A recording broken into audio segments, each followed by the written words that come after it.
جب ہم پوچھتے ہیں کہ بہترین مذہب کون سا ہے، ہر شخص کہتا ہے کہ جو مذہب میرے پاس ہے وہی بہترین مذہب ہے، یہاں تک کہ وہ لوگ جو کہتے ہیں کہ ان باتوں کی بجائے ہمیں زیادہ اہم معاملات پر توجہ دینی چاہیے، یا ہمیں خوش رہنا چاہیے، یا دوسرے متبادل تجویز کرتے ہیں، وہ بھی عملی طور پر کسی نہ کسی بنیاد کو بہترین طرز زندگی کے طور پر پیش کرتے ہیں۔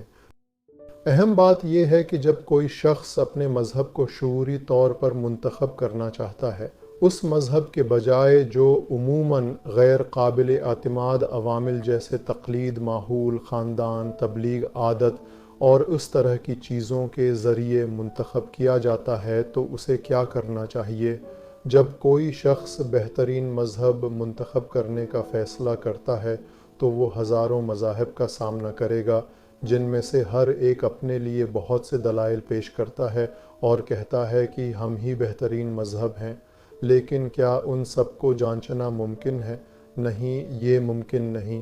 حتیٰ کہ اگر ہم فرض کریں کہ ہم انہیں جانچ سکتے ہیں، تو کیا وہ بحثیں اور دلائل جو ہر نکتے کی جانچ کے ساتھ شروع ہوں گے، اور ان کے جوابات جو بار بار دیے جاتے ہیں، کیا ان کا کوئی اختتام ہوگا؟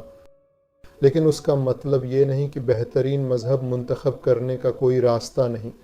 کیونکہ وہ تمام لوگ جو اپنے مذہب کا دفاع کرتے ہیں اور دعویٰ کرتے ہیں کہ ہمارا مذہب ہی بہترین ہے، وہ اس بات پر زور دیتے ہیں کہ ان کے دلائل عقلی ہیں، اور وہ اپنے نقطہ نظر کو اس طرح پیش کرنے کی کوشش کرتے ہیں کہ انسانی ضمیر اسے قبول کرے اور اس کی صحت پر قائل ہو جائے۔ لہٰذا اگر عقلیت اور انسانی ضمیر ہی بہترین مذہب کی شناخت کا معیار ہیں، تو ہم خود انہی کو بنیاد بنا کر بہترین مذہب کا انتخاب کیوں نہ کریں؟ ہم اس مذہب کو بہترین سمجھ سکتے ہیں جس نے عقل، انسانیت اور اخلاق کو اپنی اساس قرار دیا ہو۔